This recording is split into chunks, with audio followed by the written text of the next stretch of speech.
네, 반갑습니다. 5월 11일 마감 시황 전달해 드리겠습니다. 코스닥이 685포인트를 찍었습니다. 또다시 상승세를 보인 거죠. 증시에 대해서는 불안하다, 아니다, 간다, 못 간다 말들은 많았지만 어쨌든 결과적으로는 계속 상승하고 있다. 이렇게 보시면 될 것 같네요. 하지만 코스피 쪽에서는 조금, 약세 흐름이 좀 나타났는데요. 기관과 외국인들의 동반 매도가 나타났기 때문이다. 라고 보시면 되겠습니다. 그래서 지금 현재 이 수급들의 상황, 전체적인 상황을 좀 보게 되면 코스닥은 좀 많이 사들이고 있는 반면에 코스피는 팔고 있는 그런 상황이 나타나고 있습니다. 수급적인 동향들이 어떻게 변화하고 있는지, 전체적으로 종목들의 흐름들, 시장 흐름은 어떻게 되고 있는지 오늘 하루 동안의 이슈들 같이 살펴보도록 하겠습니다. 일단 차트를 보면서 가도록 하겠습니다. 차트를 좀 보게 되면 일단 분봉상 보시는 게 좋죠? 아침에 상승 출발, 그 다음에 다시 하락, 그 다음에 다시 반등이었죠. 이 오전 동안에 이제 차익 실현에 나섰던 그 물량들에 대해서 개인들이 치고 들어가는 모습. 그래서, 어느 정도 반전을 좀 깨하는 그런 모습이었는데, 그 이후에도 이제 계속적으로 매도가 확장이 되면서 주가는 결국 하락세로 마감이 됐습니다. 이게 코스피의 상황이고요. 코스닥 같은 경우는 조금 달라요. 상승 출발 이후에 급하게 내렸다가 급하게 올라가면서 굉장히 많은 폭의 상승해버렸습니다. 그러니까 반등이 나올 때 약간 오버를 해가지고 더 위쪽까지 뛰어 올려버렸죠. 그러니까 후반에 조금 밀리기는 했는데 뚝뚝 떨어지는 모습들이 좀 나오잖아요. 그러니까 이렇게 후반에 뚝뚝 떨어지는 그런 형태의 모습이 나왔음에도 불구하고 주가는 플러스로 마감이 됐죠. 하지만 전체적인 상황을 좀 보게 되면 일단 상승 출발 이후에 하락, 그 다음에 반전을 꽤 했는데 대체적으로 밀려있는 상태다라고 보시면 되겠죠. 그러니까 시장의 전체적인 큰 결과물은 코스피는 내려가고 코스닥은 상승했어요. 그렇지만 이 과정으로 보게 된다면 상승, 하락, 상승, 반전이 실패한 그런 형태의 모습이라고 보셔야 되는 거죠. 그러니까 아침 시점보다는 지금 전부 다 하락세로 전환이 되어 있는 모습이라고 보셔야 될 겁니다. 코스닥 같은 경우는 보여지는 부분들 음봉이잖아요. 그 다음에 코스피도 마찬가지 음봉이에요. 그러니까 아침 시점보다도 더 밀려 내려온, 즉 반등에 실패한 그런 모습이었다라고 보셔야 될 겁니다. 수급 동향 같이 살펴보도록 합니다. 수급을 살펴보시면 지금 개인들이 5천억 순매수 코스피 쪽에서 나타났고요. 코스닥에서는 1,500억입니다. 그러니까 순매수는 개인들만 들어온 거예요. 근데 외국인들 같은 경우는 1,700억 거래소 쪽이고요. 코스닥 쪽에서는 1,000억 원대 순매도. 그럼 지수가 이렇게까지 빠지기 위해서는 외국인들의 이런 매도가 그렇게 많지 않았다고 우리가 판단되는 거잖아요. 근데 기관들 매도가 무지하게 쏟아진 거죠. 3,600억. 거래소 쪽에 확 쏟아집니다. 그리고 이 매도의 대부분 주체는요, 금융투자, 보험, 투신, 연기금도 매도가 좀 있었어요. 그러니까 이런 정도로 좀 보셔야 될 것 같습니다. 근데 연기금의 수급 동향을 조금 살펴보게 되면은요, 연기금 같은 경우는 이제 오후 들어서면서 밀렸죠. 그러니까 즉 오후 시점에서 주가가 밀린 주된 원인은 연기금의 매도가 있었기 때문이다. 이렇게 보실 수도 있을 것 같아요. 그래서 연기금의 매도는 오후에 많이 집중되었다라고 보시는 거고요.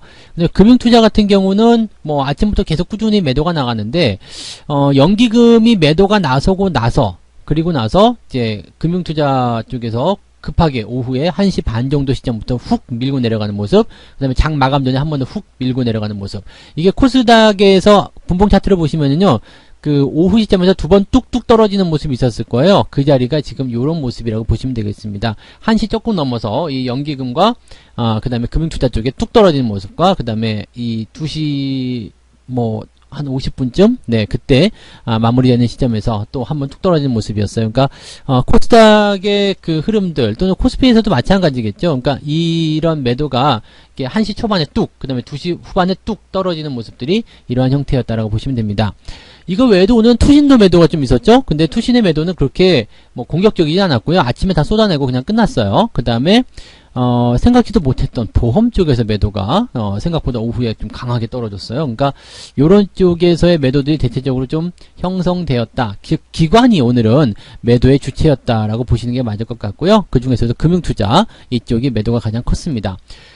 이렇게 금융투자 쪽에서 매도를 한 이유는 그동안은 금융투자가 계속적으로 상방을 보고 있었단 말이에요. 상승 쪽에 베팅을 하고 있었는데 방향이 조금 바뀌었다 이렇게 생각이 될 것인지 아니면 어떤 식으로 생각했기 때문에 이렇게 금융투자 쪽에서 오늘 매도를 많이 한 것인지 차익 실현에 대한 관점으로 접근을 했을 거라는 이야기인데 여기에 대한 부분들을 살펴보도록 해야 될 것 같습니다. 그래서 기관들의 수급 동향을 조금 자세하게 좀 살펴봐야 될 것 같아요. 그러면 기관들 같은 경우는 지금 금융투자가 뭘 샀는지 한번 살펴봐야 되겠죠. 코덱스 레버리지, 그 다음에 코스닥 150 선물을 매도했어요. 삼성전자 팔았고요. 인버스를 팔았습니다. 여전히 시장은 올라갈 거다라고 일단 생각을 하고 있는 것 같아요. 그런데 이 금융투자 쪽에서 매수를 한 쪽은 뭐냐면 코스닥 150 레버리지예요. 그러니까 코스닥 쪽에서는 주가가 더 올라갈 것이라고 생각하고 있는 거고요. 코스피 쪽에서는 주가가 내려갈 거라고 생각했을 겁니다. 근데 이 부분들은 그대로 개인들로 넘어가면 아마 반대 개념이 나타나게 될 것 같아요. 코덱스 레버리지, 즉 코스피 쪽의 상승을 일단 점치고 있을 것 같고요. 근데 그렇죠. 예, 코스닥 쪽의 레버리지는 개인들이 왕창 매도를 하고 있는 상태입니다. 그러니까 지금 현재 상태는 개인과 금융투자 간의 어떤 또 피말리는 싸움이 된 것 같아요. 지금 개인이 이길 것인지 아닐 것인지는 잘 모르겠습니다만 어쨌건 개인들은 코스피가 올라갈 것이다에 베팅을 하게 된 거고요.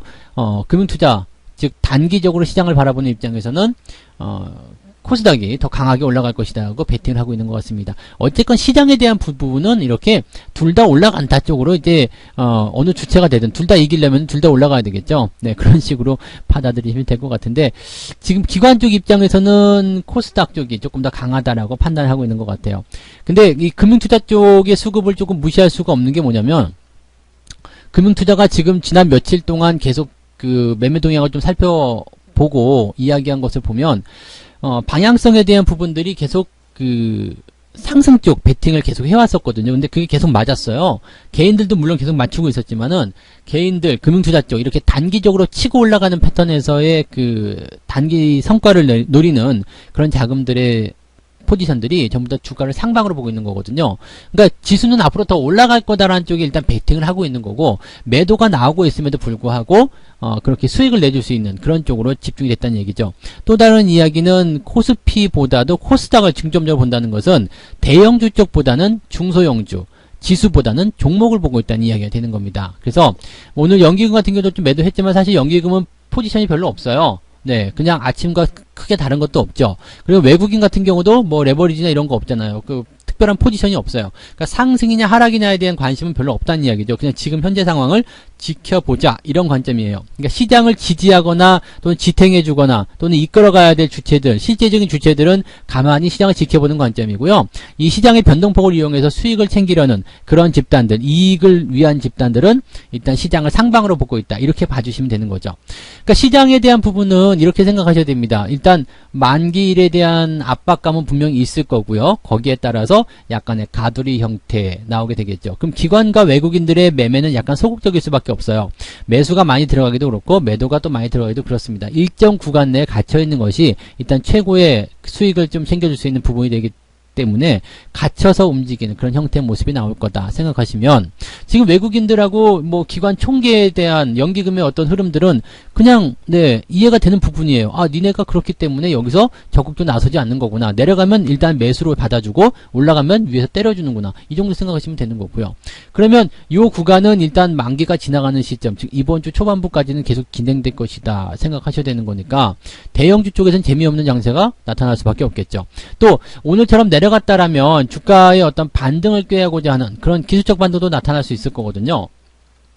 코스피 지수 같은 경우가 이제 살펴보시면 이렇게 지지선까지 한번 또 밀릴 수 있잖아요. 뭐 1900선대 초반까지 밀렸다 그러면은 여기까지 또 밀리면 안 되거든. 그러면은 외국인과 기관들의 매수가 또 들어오면서 위로 끌어올리는 그런 형태. 즉 지금은 약간 답답하기도 하겠지만 요 형태 구간에서 약간은 안정적인 흐름들을 이끌어갈 것이다 라고 보시는 게 맞는 거죠.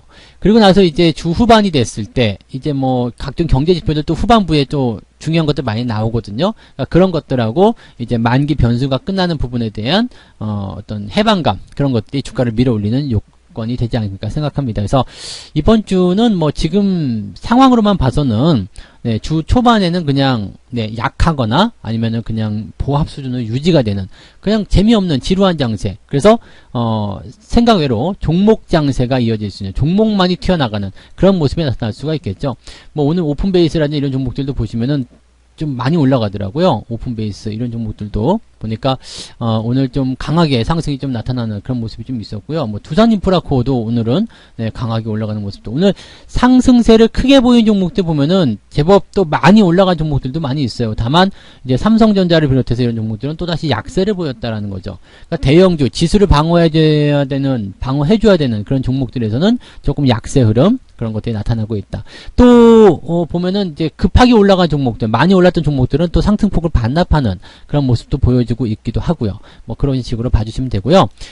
꾸준하게 상승하는 종목 중에 하나가 이제 아주캐피탈. 이거는 제가 2018년도 11월부터 계속 제가 매수해서 모아가고 있다. 여러분들도 같이 동참해라라고. 네, 2년 동안, 네, 지금 거의 2년 지나가죠? 네, 배당 2번 받을 때니까 이번에 또 샀죠. 그래서, 상당히 오랜 시간 동안 여러분들에게 이제 말씀도 드리고 매수에 대한 의견도 같이 드렸던 종목인데, 지금 비중도 제법 많아졌고요. 배당도 많이 받고 있고 또 수익률도 제법 커져 있는 상태입니다. 그래서 비중도 커지고 수익률도 커지고 배당도 커지는 이런 행복한 투자들을 계속 이어가실 수 있을 것 같아요. 그러니까 지금 여러분들이 집중하셔야 되는 종목들은요. 이렇게 상승세가 강한 종목들. 오늘 보시면 카카오라든지 네이버 이런 종목들도 나쁘지 않았거든요. 네. 그러니까 카카오 같은 경우 보시면 오늘 또 신고가잖아요. 네. 그죠? 그 다음에 네이버. 이 종목의 특징은 뭐죠? 강하다는 거예요. 세다는 거. 지금 현재 시점에서 굉장히 세게 나가고 있다는 거. 그러니까 강하게 올라가는 종목을 주도주로 해서 잡아가는 방법. 그 다음에 밑에서부터 빵 치고 올라가는 거 있죠? 아까 전에 보셨던 그런 뭐 오픈베이스 같은 경우가 그런 쪽에 속할 수도 있겠죠? 이제 저점에서 올라온 거 없이 그렇게 스물스물 가다가 원래 자기 궤도 들어가면서 빵 치고 나가는 거. 물론 이런 것들은 단기적 저항에 대한 부분이 나올 수도 있겠습니다만 전체적으로 봤을 때는 이런 종목군들이 지금 움직이고 있다는 얘기예요. 대형주들이 아니라. 그렇죠. 그래서 종목에 대한 포지션을 조금 잘 정하셔야 될 것 같아요. 네, 굉장히 잘 나가는 종목군들은 어떤 것들인가, 또 그 다음에 지금 빵 하고 세게 튀어나갈 수 있는 종목들은 어떤 것들인가, 이런 것들을 좀 보셔야지 포트폴리오가 조금 더 영양가가 있지 않을까라고 생각이 드니까 참고를 좀 해주셨으면 좋겠습니다. 자, 이해들 좀 되셨기를 바라고요. 시세에 대한 부분들은 그 포지션에 대한 것들만 잘 챙겨주시면 돼요. 그러니까 항상 공부, 강의 게을리 듣지 마시고요. 이해를 하도록 노력하셔야 됩니다. 이런 어떤 강의라든지 이런 시장 전망, 시황 이런 것들을 통해서 뭐 시장을 예측한다거나 뭐 앞으로 어떻게 될 것이냐, 뭐 어떤 종목이 좋을 것이냐 그런 것을 찾아내는 것이 아니라 네, 내가 지금 상황에서 어떤 식으로 대응을 해야 좋을까 거기에 대한 관점을 생각하시고 그리고 이 시장을 이해하도록 노력하셔야 됩니다. 내가 1 더하기 1은 2라는 걸 알고 있지만 시장이 1 더하기 1은 3이라고 우긴다면 나는 1 더하기 1이 3이라고 생각할 수 있는 유연성이 있어야 된다는 얘기입니다. 시장은 항상 옳기 때문이죠. 네, 나의 생각을 버려라. 네, 제가 공부할 때 가장 많이 들었던 말 중에 하나입니다. 여러분들도 지금 생각 조금 내려놓으시고요. 시장이 말하고 있는 것을 들어볼 수 있도록 한번 노력해 보셨으면 좋겠습니다. 자, 오늘 마감 시황은 여기서 마칠게요. 네, 고맙습니다. 네, 편안한 저녁 되시고요. 저는 다음 시간에 다시 오겠습니다. 본 방송에서 제공되는 모든 정보는 투자 판단의 참고 자료이며 투자의 최종 책임은 본 방송을 이용하는 본인에게 있습니다.